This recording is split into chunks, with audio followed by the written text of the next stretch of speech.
Welcome to the Psychology of Us. I'm Professor RJ Starr, and in this episode we're diving into a question that touches every aspect of our lives, whether we realize it or not. Why do we believe the things we do? Let's start with a few questions. Have you ever found yourself absolutely convinced of something, only to later realize you had no real evidence to support it? Why do we sometimes believe things so deeply that no amount of logic, facts, or reasoning can shake our certainty? And what is it about belief, whether in ideas, institutions, or even illusions, that makes it feel so undeniably real? These are questions that, at some point, every human being must confront. Belief isn't just about religion or spirituality. It's about how we navigate the world. It's why some people trust political leaders without question, why conspiracy theories thrive despite overwhelming evidence to the contrary, and why entire industries are built around ideas that on closer inspection don't always hold up to scrutiny. But belief isn't about intelligence. It's not about education level, logic, or even access to information. In fact, some of the most brilliant minds in history have held onto ideas that were later proven completely false. Belief is about something deeper: our emotions, our identities, our need for certainty in an uncertain world. Now, before we go any further, I want to be clear about something. This episode is not about discrediting any specific belief system, nor is it about convincing anyone of what they should or shouldn't believe. My goal isn't to tell you what's true or false. Instead, we're looking at the psychology of belief, how and why we come to believe the things we do, even when there's no direct evidence, even when we don't fully understand them, and even when they shape entire communities and cultures. In this episode, we'll break down the psychology of belief into 5 parts. Part 1 will explore the illusion of knowledge, why we often believe we know more than we do, and how cognitive biases shape our thinking. Part 2 will examine the role of social influence and group identity, looking at why belief is often tied to our sense of belonging and why challenging a belief can feel like challenging an entire community. Part 3 will dive into emotional needs and existential security, uncovering how belief provides comfort, stability, and meaning, especially in times of uncertainty.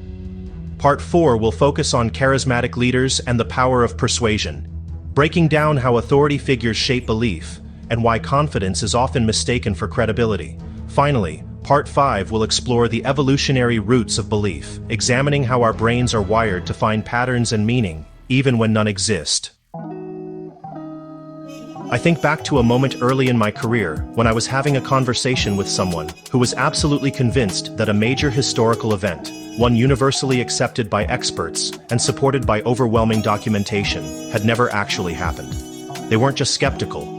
They knew with absolute certainty that the entire event had been fabricated. And no matter how much evidence I presented, no matter how carefully I walked through the facts, nothing changed their mind. At first, I assumed they just didn't have the right information. But the more we talked, the more I realized this wasn't about evidence. It wasn't about facts. It was about identity. Belief isn't just something we hold. It's something that holds us. It defines who we are, who we trust, and how we see the world.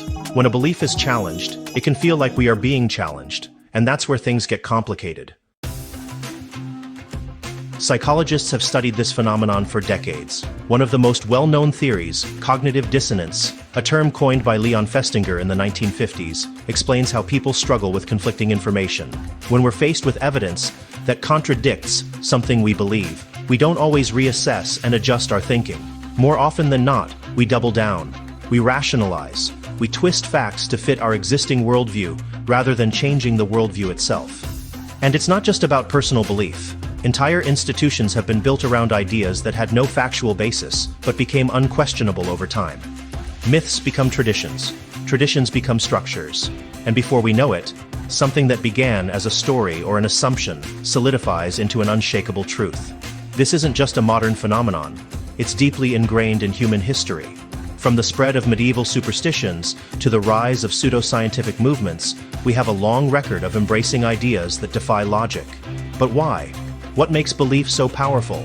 And why do we sometimes cling to ideas even in the face of overwhelming evidence to the contrary? The answer isn't simple, but it starts with understanding how belief forms in the first place. It starts with the illusion of knowledge, with the way our minds fill in gaps when we lack information, convincing us that we understand far more than we actually do. Let's begin there. Part 1. The illusion of knowledge and cognitive biases.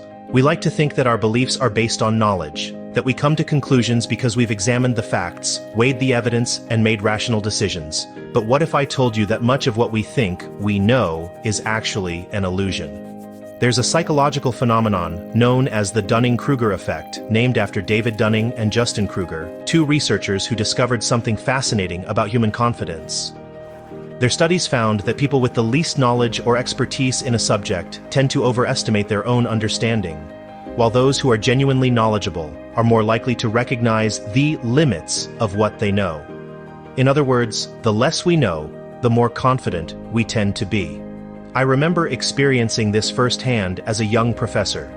In one of my early lectures, a student confidently challenged a well-established psychological theory, dismissing decades of research with a few buzzwords they had picked up from a social media post. They weren't trying to be difficult. They truly believed they had uncovered something that entire fields of study had somehow missed. And in their mind, my years of research and study meant nothing compared to the information they had absorbed in a matter of minutes. This is the illusion of knowledge, the feeling that we understand something deeply, when, in reality, our grasp of it is superficial at best. It happens because our brains are wired for efficiency. When we encounter complex ideas, we don't always process the full depth of information. Instead, we rely on mental shortcuts, heuristics, to make quick judgments. And sometimes, those shortcuts lead us to believe we know more than we do. But it's not just about personal confidence. There's another cognitive bias at play here, confirmation bias. This is the tendency to seek out and believe information that supports what we already think, while ignoring or dismissing anything that contradicts it. Imagine two people searching online for answers about a controversial topic. One types in, "Why X is true." The other types, "Why X is false." Even though they're looking at the same topic, they'll likely end up in entirely different corners of the internet, each reinforcing their existing belief. That's because our brains crave consistency. We want to be right, and so we gravitate toward information that confirms what we already believe. In a famous experiment by Charles Lord, Lee Ross, and Mark Lepper in the late 1970s, researchers took two groups of people, one that supported capital punishment and one that opposed it. Both groups were given the same set of research studies, some that suggested capital punishment reduced crime, and others that suggested it had no effect. You'd think that exposing both groups to the same information would bring them closer together in their conclusions. But that's not what happened. Instead, each side became even more entrenched in their original belief. They dismissed the studies that contradicted their views and embraced the ones that aligned with them. That's the backfire effect, a phenomenon where being confronted with contradictory evidence doesn't lead us to question our beliefs, but actually strengthens them. It's one of the reasons why arguing with someone who holds a deeply entrenched belief can feel so frustrating. No matter how much logic or evidence you present, it often has the opposite of the intended effect. I once found myself in a conversation with a relative about a well-known conspiracy theory.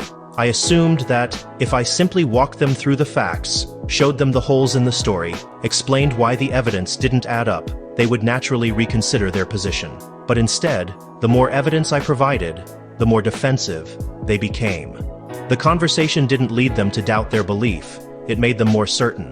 That's because belief isn't just intellectual, it's emotional. When we hold a belief, especially one that ties into our identity, challenging that belief feels like an attack on us. And when people feel attacked, they don't reconsider, they defend. This is why entire movements, organizations, and even industries have been built around ideas that lack evidence, but persist nonetheless. Because belief isn't about truth, it's about certainty. And certainty, whether justified or not, gives us a sense of stability in a world that often feels unpredictable. But belief doesn't just exist in isolation. It thrives in social environments. The more people around us reinforce what we believe, the more unshakable it becomes. And that brings us to the next piece of the puzzle, the role of social influence and group identity in shaping what we accept as truth. Part 2. The role of social influence and group identity. Belief doesn't form in a vacuum. It grows, spreads, and solidifies within social environments. And if there's one thing human beings crave as much as certainty, it's belonging. We are social creatures, wired for connection. From the moment we're born, our survival depends on our ability to form relationships and integrate into the groups around us. And one of the most powerful ways we do that is through shared belief. Psychologists Henry Tajfel and John Turner explored this idea in what's known as social identity theory. They found that people derive a huge part of their self-worth and identity from the groups they belong to. Whether it's a political party, a religion, a profession, or even something as simple as a favorite sports team, we naturally categorize ourselves and others into us and them. And once we identify with a group, we have a strong psychological incentive to defend its beliefs, sometimes even when they don't make sense. I saw this play out firsthand during my time in the military. There was a particular ritual, a tradition passed down for generations, that everyone participated in. It had no real, functional purpose, but questioning it was unthinkable. If you even hinted at skepticism, you were met with resistance. Not because people had deeply examined its meaning, but because questioning it felt like betraying the group. That's the power of belief within a social structure. Once an idea becomes a marker of group identity, challenging it isn't just about questioning a fact, it's about risking belonging. This is why cults, extremist movements, and even more mainstream belief systems are so effective at keeping people inside. They don't just offer an idea, they offer community. And that community provides something deeper than logic: security, validation, and a sense of purpose. Take mass delusions, for example. Throughout history, we've seen entire societies buy into collective beliefs that, from an outside perspective, seem absurd. One of the most famous cases was the Salem witch trials in 1692. A wave of paranoia swept through a small Puritan community, leading to the execution of people accused of witchcraft. Looking back, we can see how social reinforcement, combined with fear, allowed a completely unfounded belief to take hold. But in the moment, questioning that belief meant questioning the entire social order.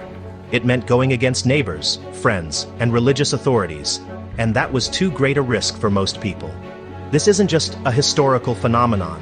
We see it today in political movements, misinformation campaigns, and social media echo chambers. When an idea is repeated enough, when enough people around us believe it, it starts to feel true, whether or not it actually is. One of the most well-known psychological studies on this was conducted by Solomon Asch in the 1950s.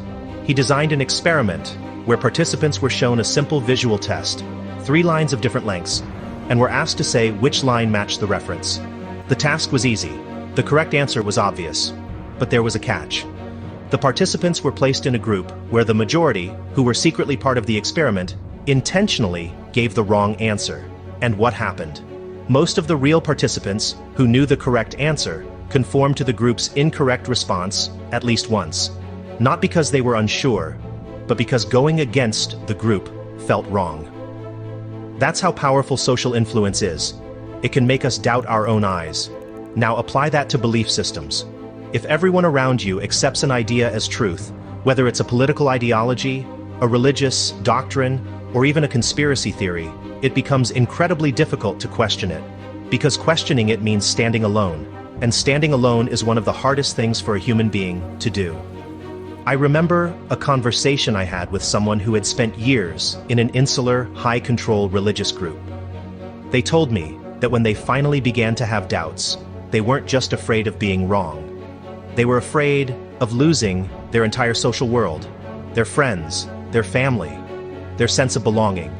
That fear kept them inside the belief system long after they had stopped believing in it. That's why people don't just believe things, they defend them. Even when the facts don't align, even when doubt creeps in, the social cost of leaving a belief system can be too high to pay.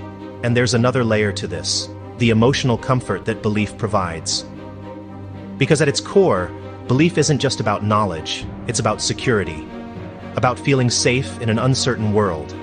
And that's what we'll explore next: the deep emotional roots of belief, and why, for many, letting go of a belief feels like losing a lifeline.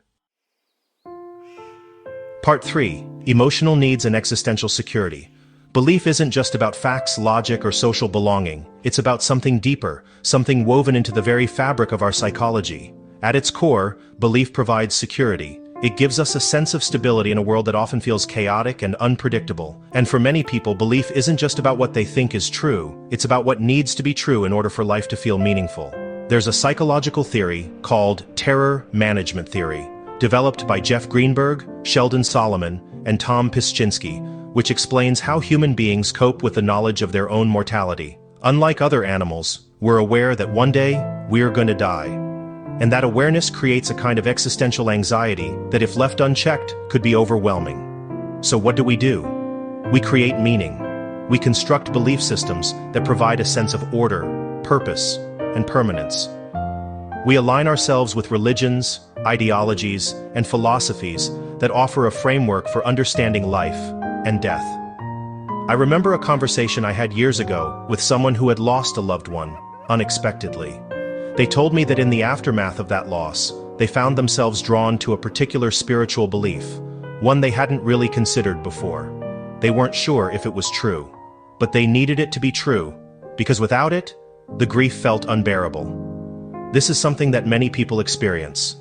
Belief isn't always about intellectual certainty, it's often about emotional survival. This is also why we see so many people drawn to conspiracy theories during times of crisis.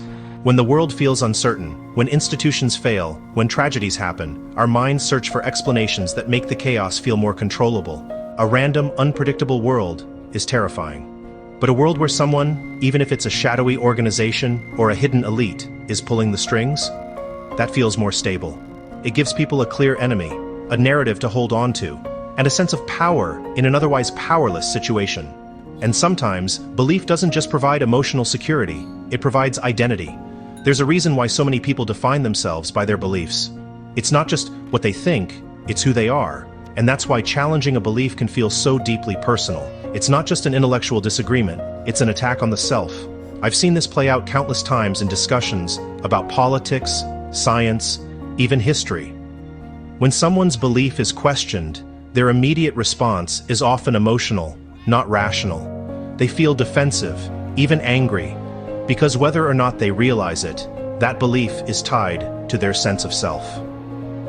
One study on this phenomenon, conducted by Jonas Kaplan and his colleagues at USC, found that when people's deeply held beliefs were challenged, the same regions of the brain that activate during physical pain were triggered. That means that being confronted with evidence that contradicts a core belief isn't just uncomfortable, it hurts. It's as if the brain is responding to a threat. I experienced this myself years ago. There was a particular historical event I had always been taught to see in a specific way. I had grown up with a certain narrative, one that was reinforced by my education and my environment. But then, I came across a piece of research that directly contradicted that narrative. At first I dismissed it.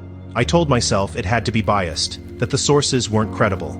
But the more I read, the more I realized that the evidence was solid, and that the version of history I had believed for so long wasn't quite as I had thought. I'd like to say that I immediately accepted this new perspective, but the truth is, I resisted it. I felt that resistance in a way I didn't expect. Because admitting I was wrong didn't just mean adjusting a fact in my mind, it meant confronting the reality that I had built part of my worldview on something incomplete. That's the challenge of belief. It's not just about what's true, it's about what's comfortable. And comfort is something that belief provides in ways logic never can. Because even when the evidence is weak, even when the foundation is shaky, a belief that provides security and meaning will always feel more compelling than a fact that leaves us in uncertainty. But belief doesn't just arise in the mind of the individual. It is often shaped and reinforced by external forces, by leaders, movements, and systems that capitalize on our psychological vulnerabilities. And that's what we need to look at next. The role of authority and persuasion in shaping what people believe, and why charismatic leaders have always had the power to make the unbelievable seem undeniable. Part 4. Charismatic leaders and the power of persuasion. Belief doesn't spread on its own. It's shaped, reinforced, and often manipulated by those who understand how to wield its power. Throughout history, charismatic leaders, whether in politics, religion, or even business, have played a critical role in shaping what people accept as truth. Why? Because human beings are wired to trust authority. One of the most famous studies in psychology, Milgram's obedience experiment, demonstrated just how deeply ingrained this tendency is. In the 1960s, psychologist Stanley Milgram set up a study where participants were instructed to administer increasingly severe electric shocks to a stranger, who was actually an actor and wasn't being shocked at all. Despite hearing screams of pain and pleas to stop, many participants continued simply because they were told to do so by an authority figure in a lab coat. What this study revealed wasn't just about obedience, it was about the psychological weight of authority. When someone appears confident, knowledgeable, and in control, we are predisposed to believe them, even when what they say contradicts logic, morality, or our own instincts. I once attended a seminar given by a so-called expert in a particular field. He spoke with absolute certainty, throwing out statistics, referencing studies, none of which were cited, none of which I could verify, but the audience was mesmerized. It wasn't the content that convinced them, it was the delivery, the confidence, the certainty, the way he framed every idea as undeniable fact. And I realized in that moment just how easy it is for people to mistake confidence for credibility. This is something we see time and time again with cult leaders, political demagogues, and even self-help gurus. They don't just sell ideas, they sell certainty, and certainty is intoxicating. Take Jim Jones, for example, the leader of the People's Temple, a movement that ended in the infamous Jonestown Massacre in 1978. Jones didn't start out by telling people to drink poison Kool-Aid. He built his following by creating a sense of community, by offering people a vision of a better world, by slowly but surely shifting their reality until the unthinkable seemed rational. This is what persuasive leaders do. They don't demand blind obedience from day one. They guide people step by step, deeper into a belief system until questioning it no longer feels like an option. Psychologist Robert Cialdini has studied the mechanisms of persuasion extensively, identifying several principles that explain why people are so susceptible to influence. One of the most powerful is social proof, the idea that if enough people believe something, it must be true. We see this in marketing, in politics, in religious movements. If a belief system is widely accepted, people assume there must be a reason for it. There's also commitment and consistency, the psychological tendency to double down on something once we've publicly committed to it. This is why cults and extremist groups often ask for small acts of devotion before escalating to more extreme demands. Once someone has invested their time, money, or reputation into a belief system, turning back becomes incredibly difficult. I once spoke with someone who had been deeply involved in a multi-level marketing scheme. They had spent years recruiting others, investing their savings, promoting the company's ideology. Even after realizing that the entire structure was flawed, they couldn't walk away. Admitting they had been deceived would mean acknowledging that they had spent years of their life, and thousands of dollars, on something that wasn't real. And for many people, that's harder than staying in the illusion. That's why belief systems, especially those reinforced by powerful, persuasive leaders, can be so difficult to escape. They don't just shape what people think, they shape who people are. And this isn't limited to extreme cases, we see it in everyday life. Political leaders using emotional rhetoric to bypass logic. Influencers selling lifestyle philosophies as absolute truth. Even corporations building brand loyalty, not just around products, but around identities. Belief, once reinforced by authority and repetition, becomes incredibly difficult to question. And once an idea is deeply embedded in someone's worldview, even evidence to the contrary often isn't enough to dislodge it. But why? Why do we cling so tightly to beliefs, even when they're demonstrably false? The answer lies not just in social influence or persuasion, but in something even deeper, something evolutionary. Because belief isn't just a cultural phenomenon, it's something that, on a fundamental level, our brains are designed for. Part 5. The evolutionary roots of belief. Belief isn't just something we learn from our families, communities, or charismatic leaders. It's something that has been wired into us over thousands of years of evolution. Human beings are pattern-seeking creatures. Our ancestors didn't have access to modern science, so they relied on observation, intuition, and experience to make sense of the world.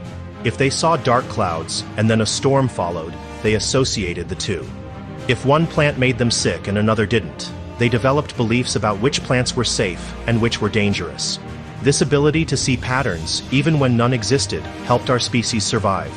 But this same instinct that helped our ancestors avoid danger also made them prone to false beliefs.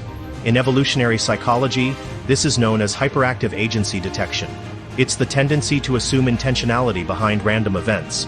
If a rustling in the bushes might be a predator, it's safer to assume something is there than to ignore it and be wrong.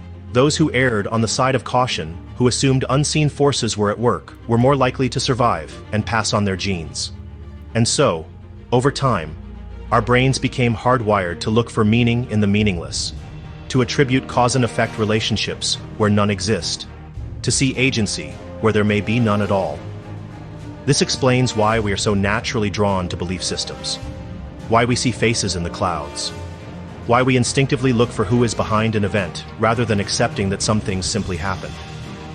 Our minds are wired for stories, for explanations, for narratives that help us feel like the world makes sense. I remember a moment from my own life when I felt this instinct in action. Years ago, I had an experience that, in the moment, seemed almost supernatural. I was thinking about an old friend I hadn't spoken to in years, and suddenly, my phone rang, and it was them. The coincidence was so eerie that for a split second, I felt something beyond logic pulling at me. I knew, rationally, that this was just randomness, that out of all the thoughts we have in a day, sometimes coincidences happen. But in that moment, it felt like something more. And that's the power of our pattern-seeking brains. Even when we know better, even when we understand the randomness of probability, we feel meaning. And for many people, that feeling is more powerful than facts. This is also why myths and religious narratives have existed in every human culture throughout history. They provide order in an unpredictable world. They give us moral frameworks, explanations for suffering, and a sense of connection to something larger than ourselves. Belief, in this sense, isn't just about individuals. It's about culture. It's how societies organize themselves, how traditions are passed down, how values are preserved across generations. Even in the modern world, where we have access to more information than ever before, we still see this deep psychological need for belief playing out. People believe in political ideologies with religious fervor. They invest themselves in lifestyle philosophies, as if they were sacred truths. They put their trust in brands, influencers, and movements that promise meaning, purpose, and certainty. And when someone feels that their belief is being threatened, they don't just resist intellectually. They resist emotionally, even physiologically. Neuroscientists have found that when people are confronted with facts that contradict deeply held beliefs, the brain's amygdala, the area responsible for fear and emotional processing, becomes highly active. It's the same response that occurs when we feel physically threatened. That's why arguments over belief systems can become so heated, why people defend their ideas as if they're defending themselves. Because, in a way, they are. So, when we ask why people hold on to beliefs with such certainty, why they sometimes build entire institutions around ideas with no evidence, the answer isn't simple. It's not just about ignorance. It's not just about social pressure. It's about human nature itself. We are wired to believe. We always have been. And unless we actively work to recognize our cognitive biases, unless we develop the self-awareness to question our own assumptions, we always will be. But that doesn't mean we're powerless against false beliefs. It doesn't mean we're doomed to be trapped by the illusions our minds create. There is a way to approach belief with greater awareness, to use our understanding of psychology to help us navigate truth, uncertainty, and the narratives that shape our lives. And now let's close with some final thoughts on the psychology of belief.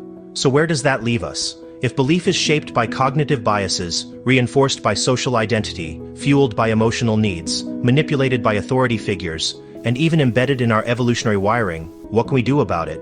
The answer isn't to reject belief altogether. That would be impossible. Belief is fundamental to who we are. It's how we make sense of the world, how we build connections, how we define meaning in our lives. The problem isn't that we believe, it's when we believe without question. If there's one takeaway from this conversation, it's this: self-awareness is our most powerful tool.